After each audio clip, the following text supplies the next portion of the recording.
Welcome to Medicare for All Explained.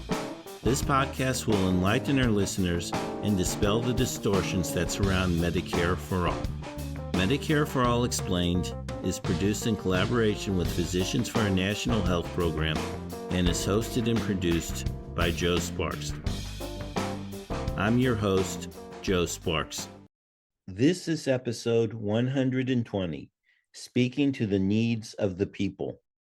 In this episode, I will be playing an excerpt from the Beat with Ari Melber that aired on February 6, 2025.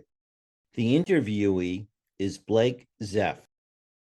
Mr. Zeff helped in both of Barack Obama's campaigns and is an expert in policy and strategic communications. Zeff explains that healthcare was one of the biggest issues during the campaign that got Biden elected. And after he was elected, Biden and the Democrats did nothing about the cost of healthcare. As you listen to this interview, keep in mind this data. Roughly 3 in 4 adults say that they are very worried or somewhat worried about being able to afford unexpected medical bills or about healthcare costs for themselves and their families. Roughly 1/2 of adults could not pay an unexpected medical bill of $500 without incurring debt. Just over 4 in 10 adults have debt due to medical or dental bills. I will play the excerpt now. The first speaker is Blake Zeff, and the other speaker is Ari Melber. So obviously it's tougher if Democrats are not in power, don't have the White House, I don't have to tell you. Yeah. Don't have the White House, don't have Congress, don't have the Supreme Court. So it's definitely harder, but just go back 4 years ago when Joe Biden won, right? And the Democrats had the Senate and the House.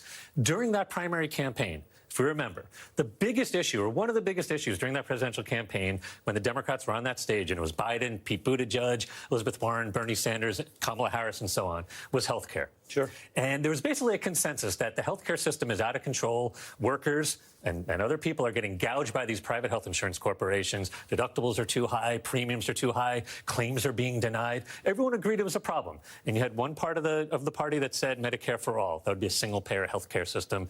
And voters routinely said that's really what they wanted. You had another part of the party that said, okay, I like that, but I want a public option, kind of keep the private health insurance system we have, but have an option from the government. Why am I bringing all this up? Well, what happened was, and Joe Biden was for a public option. What happened was once the Democrats won the House and the Senate and the White House, they never talked about it ever again. So the issue that was animating that entire debate got dropped as soon as they were in office. And so this is an example of something the Democrats could have done and could do moving forward. Is obviously we had this terrible thing that happened where a health insurance CEO was shot, and you had this outpouring of anger, right? It didn't have to come to that. It should not have come to that. The party, Democrats, and if Republicans are interested in that too, this is something that is ripe for being upended and reformed. That is an affirmative reform, a down reform that is upending the system, that is dismantling the status quo to create a healthcare system that is not reliant on corporate profits, but on care for people. Yeah, and I think what you're talking about in the politics of it is if you listen to D.C. Democrats, you'd think the only health care issue to talk about is insulin price controls. And you hear about that endlessly. And maybe I'm a little biased from being in the news because we just hear about it a lot, although it is also important to a lot of people. But you're talking about something much more animating that was untapped. Correct.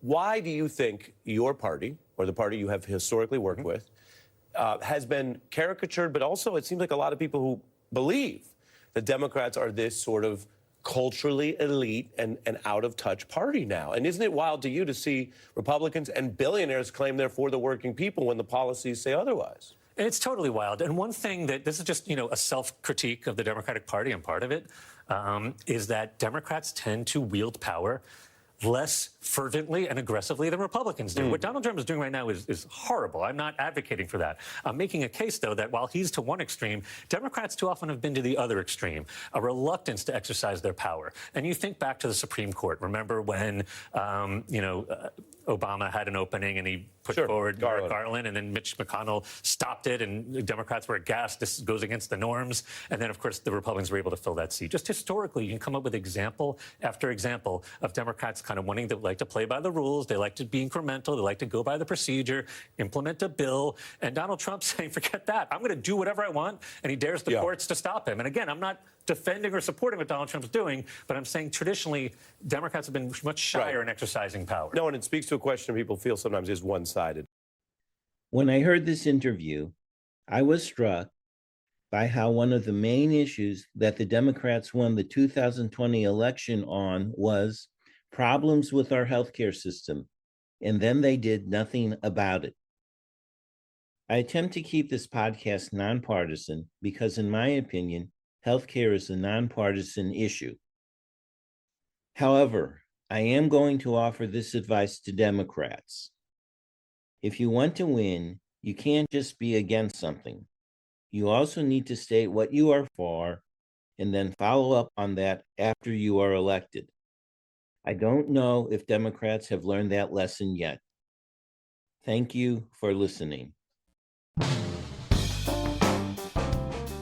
You have been listening to Medicare for All Explained. Remember to tell your family, friends, and colleagues about this podcast. Information about Medicare for All Explained can be found at our website, medicareforallexplained.org. The music for this show is Super Bubbly by Jesse Spillane. The logo was created by Lily Sparks. Thank you for listening.